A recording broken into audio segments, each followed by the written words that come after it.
네, 여러분 안녕하세요. 텐선비 남인택입니다. 자, 오늘도 마찬가지로 로봇 종목을 여러분들과 함께 공부해 보고자 합니다. 예고 드린 대로 오늘은 로보티즈를 알아볼 텐데요. 로보티즈는 지금 화면에서도 나오지만 실내 자율주행 그리고 실외 자율주행 로봇을 개발하는 회사로 우리에게 잘 알려져 있습니다. 대표적으로 LG가 투자한 그런 회사 중에 하나여서 최근에 많이 좀 부각을 받기도 하는데요. 이 종목은 제가 2021년에 한번 종목 분석을 다뤄봤었던 기억이 나요. 3년 전에 제가 종목 분석을 했을 때와는 또 새로운 영역들이 또 많이 추가가 됐더라고요. 그래서 기존에 했던 내용들도 좀 더듬더듬 찾아보고 새로운 영역들도 조금 추가해서 오늘 종목 분석 영상을 좀 만들었습니다. 여러분들 시작 전에 구독과 좋아요 한 번씩 눌러주시고요. 자, 어떤 종목이고 어떤 투자 포인트가 있는지 한번 간단하게 살펴보도록 하겠습니다. 네, 오늘은요 홈페이지를 한번 살펴보도록 하겠습니다. 로보티즈는 투자하시면서 공부하시기가 좀 좋은 게 홈페이지가 잘 돼 있을 뿐더러 김병수 대표이사님이 상당히 홍보하시는 데 있어서 적극적입니다. 그래서 뭐 회사 채널에 들어가셔도 회사의 신년사라든지 새로운 뭐 개발 제품에 대한 미래 계획들 이런 것들을 주주들이 충분히 이해할 수 있게 친절하게 설명을 해주시고 뭐 언론사나 뭐 방송 인터뷰 같은 데서도 우리가 어렵지 않게 찾아볼 수 있기 때문에 저 또한 최근에 그런 영상들을 다시 살펴봤습니다. 여러분들이 제 영상을 보시고 뭐 공부하시는 것도 물론 어느 정도 도움이 되시겠지만 가장 좋은 건 회사의 공식적인 채널과 대표이사의 그런 미래 전략들 이런 것들을 꼭 보시기를 여러분들에게 좀 권장을 드리고 일단 지금 홈페이지 딱 들어오면 자, 요 제품 두 개가 딱 보여요. 근데 이 제품이 이 회사가 중요한 축으로 가져가는 두 가지를 설명을 하고 있습니다. 첫 번째는 액추에이터죠. 자, 이 사진이 액추에이터고 두 번째는 실내 그리고 실외 자율주행 배송 로봇을 설명해 주고 있습니다. 이 두 가지 축으로 중요한 사업을 가져가고 있고요.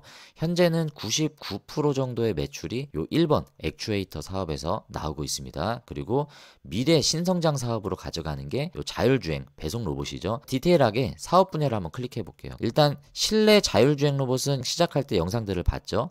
호텔이나 리조트 이런 빌딩 등의 로봇팔이 부착되어 있는 이런 자율주행 로봇이 그런 호텔 룸 서비스라든지 다양한 서비스를 실내에서 제공을 해주는 거고요. 실외 자율주행 로봇 라스트 마일이라고 해서 3km 내 반경에 있는 여러 가지 음식 배송 서비스 등을 제공을 해주고 있고 로보티즈가 현재 마곡지구에 회사가 있는 걸로 알고 있습니다. 그 마곡 지역 중심으로 로보티즈 이 개미가 지금 화면에서 보시다시피 이렇게 음식을 직접 배송하는 이런 테스트 업무를 시작을 하고 있는 상황을 우리가 볼 수 있습니다. 또한 이게 음식 배달뿐만이 아니라 향후에는 우리가 택배 기사 분들이 가정마다 이렇게 택배를 배달을 해주시는데 이제 그런 것도 이제 로봇이 대체할 수 있는 시장이 지금 계속 열리고 있죠. 여러분들이 이런 배송 로봇을 많이 보셨을 텐데요. 대부분 여기에 센서가 라이다 센서가 부착되어 있는 걸 많이 보셨을 거예요. 최근에 미국 종목으로 우리가 서브로보틱스를 봤죠. 거기에도 이 아우스터의 랩7이 장착이 되어 있는 것들 여러분들 확인하셨는데 그것과는 좀 다르게 로보티즈는 100% 카메라 센서로만 구동이 되는 걸로 제가 확인을 했습니다. 카메라만으로도 99%의 배송 성공률을 지금 기록을 하고 있고요. 그거는 이제 여러 가지 비용적인 부분을 고려를 한 선택인 것 같습니다. 여러 가지 플랫폼들을 가지고 있어요. 지금 보시면 다이내믹 셀이라고 하는 이 액추에이터 이 브랜드를 런칭을 해서 현재 다양한 제품들을 판매를 하고 있는데 이게 뭐 휴머노이드 로봇 쪽으로도 활용이 되겠지만 요 밑에 보시면 여기 오픈 매니플레이터 XP라고 해서 다양한 플랫폼들을 공개하고요. XP뿐만 아니라 Y도 있습니다. 그래서 오픈 매니플레이터 Y가 최근에 뉴스를 보시면 많이 부각이 되는 걸 확인할 수 있는데 로봇 팔이다라고 생각하시면 될 것 같습니다. 이 매니플레이터가 그래서 로봇 팔을 활용한 다양한 이 제품들을 만들 수 있도록 그 안에 이 다이나믹 셀을 활용을 해서 만들 수 있게끔 다양한 오픈 소스들을 제공해주는 이런 플랫폼들을 가지고 있는 게 로보티즈의 장점인 거죠. 쉽게 말씀드리면 우리가 협동 로봇 하면 유로메카나 뭐 두산 로보틱스의 이런 제품들을 생각을 하실 텐데 이게 몇 천만 원짜리 나름의 비싼 제품들인데 로보티즈의 이 제품들을 활용을 하시면 사용자들이 원하는 딱 거기에 맞춤화된 다이내믹 셀과 매니플레이터를 설계를 할 수 있다는 장점이 있습니다. 그래서 불필요하게 몇 천만 원짜리 기존에 양산되는 걸 살 필요가 없고 꼭 6축 협동 로봇이 필요하지 않을 수 있잖아요. 그래서 뭐 3축이든 4축이든 각자가 필요한 그 영역별로 맞춤화된 이 매니플레이터 협동 로봇들을 제공받을 수 있다라는 그런 플랫폼을 가지고 있다라는 게 로보티즈의 차별점이다라고 볼 수 있습니다.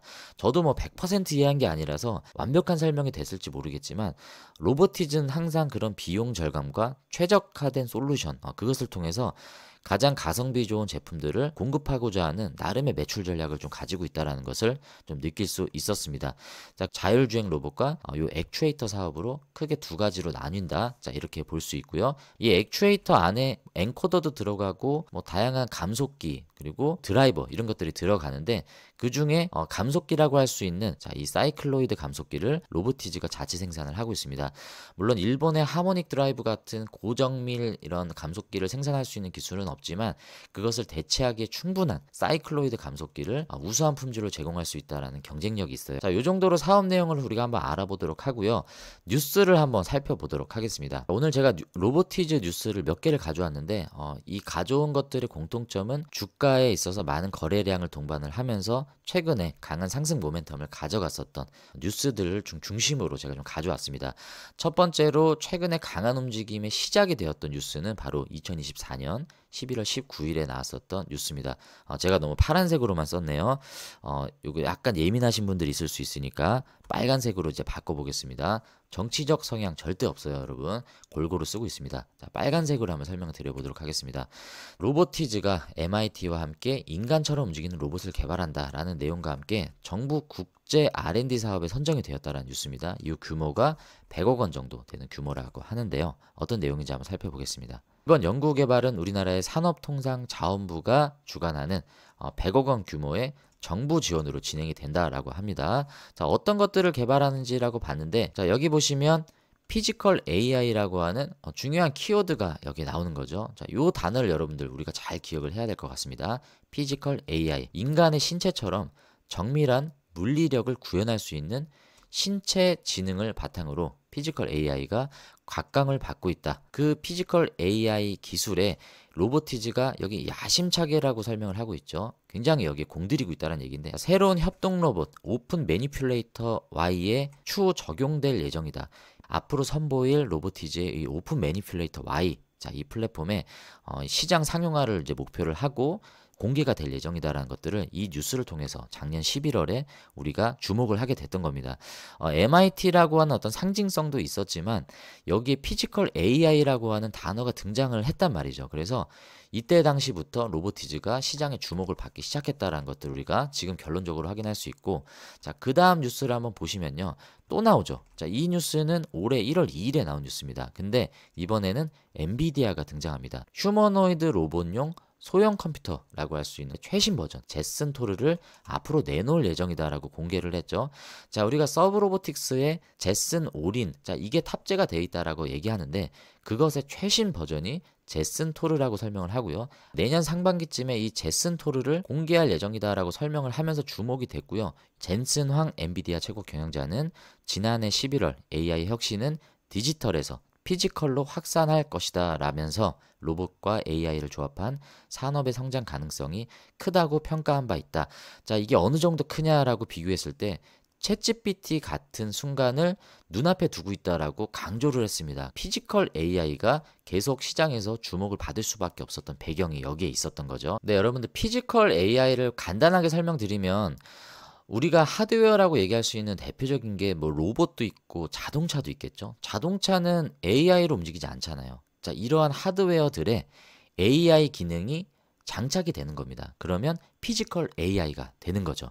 자, 이러한 전환으로 앞으로는 계속 확산될 것이다. 이거 뭐 젠슨왕이 얘기하지 않더라도 우리도 충분히 공감할 수 있는 그런 내용들인데, 자, 이러한 시장을 지금 준비하고 있다라고 계속 주목을 하면서 로보티즈가 MIT와 공동 개발했던 내용들, 거기 안에 오픈 매니플레이터도 있었지만 피지컬 AI라는 키워드가 있었지 않습니까? 그래서 계속 주목을 받을 수밖에 없었던 배경이 여기 있었다라는 걸 우리가 확인할 수 있고, 그리고 이 뉴스는 올해 1월 9일에 나온 뉴스인데요. 일본의 센시드 로보틱스와 로보티즈가 로봇 대량 수출을, 아직은 계약이 체결된 건 아니지만 협의 중이다. 근데 이게 대량이 붙었잖아요. 이 숫자가 대량이다라는 의미 때문에 여기에서도 좀 많은 주가 상승을 가져갔었던 1월 9일의 뉴스입니다. 자, 내용을 봤더니 일본의 센시드 로보틱스와 독점 공급 계약을 체결했다라고 해요. 그래서 대량 수주를 위한 계약까지 협의 중이기 때문에 이게 계약 수주가 나온다라고 하면 다시 한번 주가는 좀 강하게 반응할 수 있는 좀 여지가 있을 것 같습니다. 자, 내용을 보면 여기에도 병원과 호텔 중심으로 실내 배송 로봇 판매를 확장시킬 예정이다. 아까 실내 그리고 실외 배송 로봇이 있다라고 했는데 로봇팔이 부착되어 있는 실내 배송 로봇을 일단 시작으로 계약이 확장될 예정이고요. 그 이후에는 실외 배송 로봇도 도입을 검토하고 있다라고 얘기를 하기 때문에 이 내용을 토대로 앞으로 로보티즈의 매출이 일본 시장 내에서 본격화될 것이다라는 것들을 기대할 수 있는 그런 내용들입니다. 이 뉴스는 우리가 지금 이미 우리의 코앞으로 다가온 자율주행 이 배송 로봇, 이 시장에 대해서 우리가 좀 유추할 수 있는 내용들이 여기에 담겨 있기 때문에 가볍게 좀 살펴보고자 제가 가져왔습니다. 로봇이 문 앞까지 택배 가져다주는 미래 곧 온다. 첫 번째로 나오는 건 삼성물산입니다. 삼성물산은 뉴빌리티와 협력을 하고 있다라고 얘기하고요. 아래 사진에 나온 게 레미안에서 활동 중인 뉴빌리티의 이런 배송 테스트 사진이고요. 조금 더 내려보면 현대건설이 나오죠. 현대건설은 현대자동차 그룹의 스타트업인 모빈이라는 회사와 공동 개발한 이런 자율주행 로봇 배송 서비스를 오는 6월 준공 예정인 DH 대치 에델루이라는 아파트에서 지금 테스트를 할 예정이다라고 설명을 하고 있습니다. 그리고 이것뿐만 아니라 기존의 힐스테이트 라피아노 삼성에서 이미 자율주행 로봇 배송 서비스를 실증을 마쳤다라고 하고요. 현대건설은 지금 이러한 배송 서비스 실증을 진행하고 있다라는 것을 확인할 수 있고요. 그리고 여기 보시면 롯데 글로벌 로지스는 지금 우리가 알아보는 로보티즈와 협력을 해서 고양 파주 아파트 단지에 택배 배송 로봇 실증 사업을 진행하고 있다라고 내용이 나오고 있습니다. 그래서 로보티즈뿐만이 아니라 다양한 이런 로봇 기업들과 지금 아파트 단지 내 이런 테스트를 지금 진행하고 있고요. 이게 상용화가 멀지 않았다라는 것들 우리가 충분히 예상할 수 있는 거죠. 그리고 지금 예민한 문제지만 지금 일부 아파트들은 택배 기사분들이 실제 아파트 내로 이렇게 자주 드나드는 것들에 대해서 여러 가지 지금 문제를 지금 제기하고 있기 때문에 그런 여러 가지 마찰들이 있었던 거 우리가 뉴스를 통해서 봤을 겁니다. 만약에 그런 일들을 로봇이 대체할 수 있다라고 하면 택배 시장에 있어서도 이런 로봇들이 다양하게 활용이 될 수 있는 가능성들이 있겠죠. 이런 것들이 이제 곧 다가온다라는 걸 봤을 때 여기에 중요한 축으로 가져가는 로보티즈도 이 부분에 있어서 앞으로 매출이 조금 더 확대될 수 있다는 것도 우리가 가까운 미래에 예상해 볼 수 있겠습니다. 그러면 로보티즈의 재물을 한번 알아보도록 하겠습니다. 연간 매출 실적을 보시면 2021년부터 2024년까지 넘으면서 소폭이긴 하지만 매출이 조금씩 계속 외형 성장이 이루어지고 있는 모습들 긍정적으로 볼 수 있겠죠. 물론 당기순이익, 영업이익은 계속 적자를 기록하고 올라갔다 내려갔다 하고 있기는 하지만 매출이 계속 늘고 있다라는 부분에 있어서 우리가 앞으로 잠재적인 성장 가능성은 좀 긍정적으로 볼 수 있을 것 같습니다. 재무건전성 측면을 보시면 부채 비율이 계속 줄어드는 모습들 확인할 수 있습니다. 재작년에 19.99%였는데 올해 1, 2, 3분기 넘어오면서 그마저도 부채 비율이 한 자릿수로 계속 줄어드는 모습들, 재무건전성이 상당히 좋아지고 있는 모습들 확인할 수 있고요. 앞으로 성장 산업으로 투자하고 있는 자율주행 산업이 흑자로 전환할 때까지 기업이 계속 사업을 운영할 수 있는 재무 건전성은 그래도 좀 긍정적인 상황이다라는 것도 우리가 확인할 수 있습니다. 그리고 지금 보시는 이 자료는요, 가동률입니다. 2022년도에 93% 정도의 가동률이 이제 나왔고요. 2023년도에는 90% 가동률이 나왔는데 올해 3분기 기준으로 와보면 가동률이 75%로 떨어졌어요. 근데 여러분들 좀 전에 매출 실적 보셨죠? 매출은 늘었는데 가동률은 떨어졌다. 이걸 봤을 때 우리가 어떤 걸 유추할 수 있을까요? 가동률이 떨어져서 생산은 적게 했는데 매출이 늘어났다라는 거는 뭔가 마진율이 좋아졌다라고 볼 수 있지 않을까요? 지금 전전년 대비 가동률은 떨어졌는데 매출이 늘어났다라는 거는 똑같은 제품을 팔더라도 조금 더 비싼 가격에 팔 수 있었다라고 어느 정도 좀 예측을 해볼 수도 있을 것 같아요. 물론 다른 변수도 있겠지만 저는 일단 이 가동률과 매출을 비교했을 때 그런 것들을 충분히 우리가 좀 예상할 수 있을 것 같다라고 생각이 들고요. 그리고 생산 설비에 관한 사항을 보시면 이 마곡에 공장이 있다라고 하는데요. 금형 장치가 늘어났습니다. 여기 보시면 10억 원 정도 기초 대비 늘어났던 거를 확인할 수 있어요. 기존에 있었던 장비의 거의 2배 가까이 되는 금형 장비가 새로 구입이 됐다라는 걸 확인할 수 있습니다. 왜 갑자기 금형 장비를 2배 가까이 늘렸는가? 이 부분에 대해서 주주분들은 긍정적인 생각을 해볼 수가 있고요. 제가 여러 가지 이 대표이사분의 인터뷰 내용을 쭉 제가 검색을 해봤는데 어떤 영상에 조금 의미심장한 인터뷰를 하셨더라고요. 어떤 내용을 얘기했냐면 자신들이 사출 장비를 구매를 했는데 이 사출 장비는 통상적으로 1000단위 개수를 염두하고 가져오진 않는다. 그 얘기는 1000단위 이상의 제품들을 찍어낼 수 있는 장치라는 거죠. 그래서 많은 매출이 나올 수도 있지 않을까라고 좀 오묘한 뉘앙스의 말들을 좀 던졌는데 뭐 그걸 근거로 우리가 확신을 할 수는 없지만 어쨌든 이런 금형 장비가 늘어났다는 것을 봤을 때 앞으로의 무언가 추가 수요가 있지 않을까라는 부분들 우리가 충분히 예상할 수 있겠습니다. 자, 그리고 여러분들 지금 보시는 이 데이터는요. 2023년 4분기 그리고 2024년 1분기, 2분기, 3분기 각각 4개의 분기를 순차적인 데이터들을 제가 가져와 봤습니다. 비교하고자 함인데요. 어떤 것을 비교하고자 하는 목적이냐면 자 보시면 여러분들 여기에 액추에이터 매출과 좌율주행 로봇, 로보티즈가 큰 축으로 가져가는 두 개의 사업입니다. 실적이 나오는 건 액추에이터라고 했고요. 실적이 나오진 않지만 계속 투자를 쏟아붓고 있는 건 자율주행 로봇이다라고 설명을 드렸습니다. 자, 그것을 부연 설명해 주는 것처럼 자율주행 로봇은 지금 보시면 여기 영업이익 한번 보십시오. 적자죠. 자율주행 로봇은 계속 적자가 나오고 있는 반면 액추에이터 쪽은 실적이 계속 흑자가 나오고 있다라는 것을 확인할 수 있습니다. 자, 2023년 4분기 기준으로 보시면요. 매출 총이익률 53% 정도 액추에이터에서 나오고 있고요. 영업이익률도 15% 정도 2023년 4분기 기준으로는 나오고 있는 걸 확인할 수 있습니다. 영업이익률이 15.98% 정도 액추에이터 쪽에서 나온다는 걸 확인할 수 있고요. 다음 분기로 한번 넘어가 보면 영업이익률이 15에서 17로 늘어났습니다. 그죠? 영업이익률이 늘어났던 걸 확인할 수 있고 자율주행 로봇은 여전히 계속 적자를 기록하고 있고 그 다음 분기로 넘어오면 이 영업이익률이 22%로 갑자기 급증합니다. 자, 여기에서 우리가 어느 정도 예측할 수 있죠. 액추에이터 사업은 뭔가 마진율이 좋아지고 있다. 가격이 올라도 판매가 가능한 영역이 액추에이터다라는 걸 어느 정도 우리가 유추해 볼 수 있고요. 절대적인 매출액은 조금의 편차는 있긴 하지만 액추에이터 매출 비중이 거의 100% 가까이 나온다라고 말씀드렸죠. 여기에서 영업이익률이 22%까지 성장하면서 흑자를 계속 기록을 하고 있습니다. 그렇다라는 건 기존에 꾸준하게 가져갔었던 핵심 사업, 이 액추에이터 사업에서는 로보티즈는 계속 흑자를 기록하고 있는 회사예요. 회사의 구력이 20년이 넘었고요. 계속 20년 넘는 로봇 사업을 하면서 이 액추에이터 경쟁력을 계속 구축을 해왔으면서 흑자를 가져가고 있었는데 여기에서 머무는 게 아니라 앞으로 미래 성장 동력을 자율주행 로봇 쪽으로 포커스를 두고 있기 때문에 지금 여기에서 어떻게 보면 밑빠진 독에 계속 물을 붓고 있긴 하지만 이 밑빠진 독이 나중에는 정말 튼튼한 항아리가 되는 순간 여기에 쏟아붓는 이제 비용들은 향후에 액추에이터 못지않은 플러스 실적을 가져다 줄 날이 도래하지 않을까 싶습니다. 그래서 그때까지 적정한 비율을 계속 자율주행 로봇 쪽으로 투자를 하고 있는 것을 우리가 확인할 수 있고요. 이 로보티즈가 지금 보시면 여러분들 실적이 계속 마이너스잖아요. 그래서 도대체 언제쯤 흑자 전환을 할 수 있느냐라고 많이 궁금하실 텐데 결론적으로 말씀드리면 로보티즈는 이미 흑자가 나오고 있는 회사입니다. 그러니까 이 회사는 흑자 전환을 하려고 하면 선택적으로 언제든지 할 수 있어요. 자, 어떻게 하면 되겠습니까? 자율 배송 로봇 시장에 대한 투자를 줄이면 흑자는 당연히 전환이 될 거고요.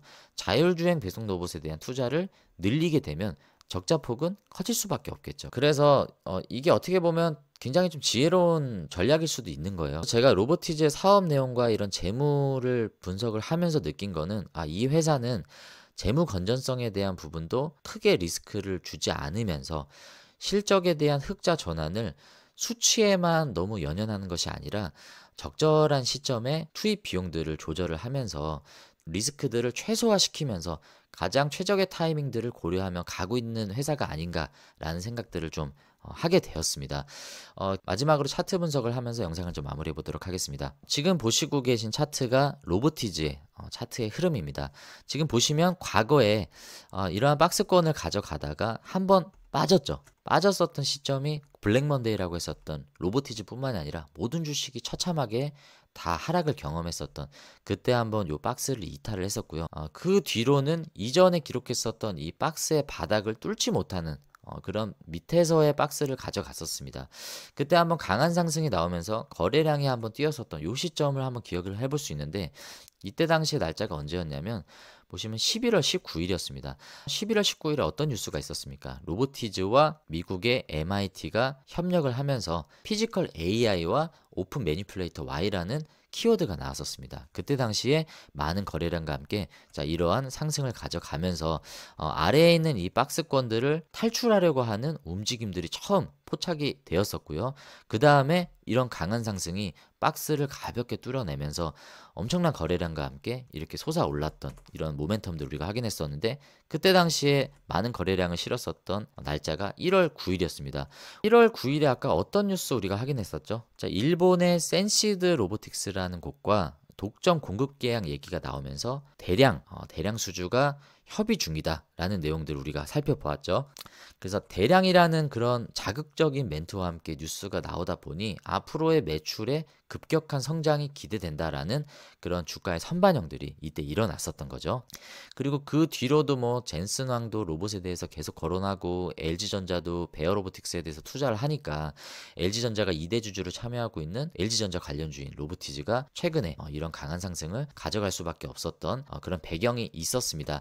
그러니까 단기간 내에 많은 상승을 가져갔기 때문에 단기간 내 약간의 조정을 가져갈 수는 있을 거다라고 생각을 하지만, 이런 강한 흐름들이 많은 매물을 소화하면서 올라갔기 때문에 그렇다고 해서 급락이 나온다라고 우리가 또 생각할 수는 없어요. 그래서 저는 조정이 오더라도 막 이렇게 지지선들을 이탈하는 조정이 오기보다는 지금 이 파란색으로 기록된 게 21선인데요. 이 21선을 지지하는 이 위에서 노는 박스권들이 당분간은 그런 조정으로 로보티지 흐름을 가져갈 수 있지 않을까라고 우리가 좀 예상해 볼 수 있겠습니다.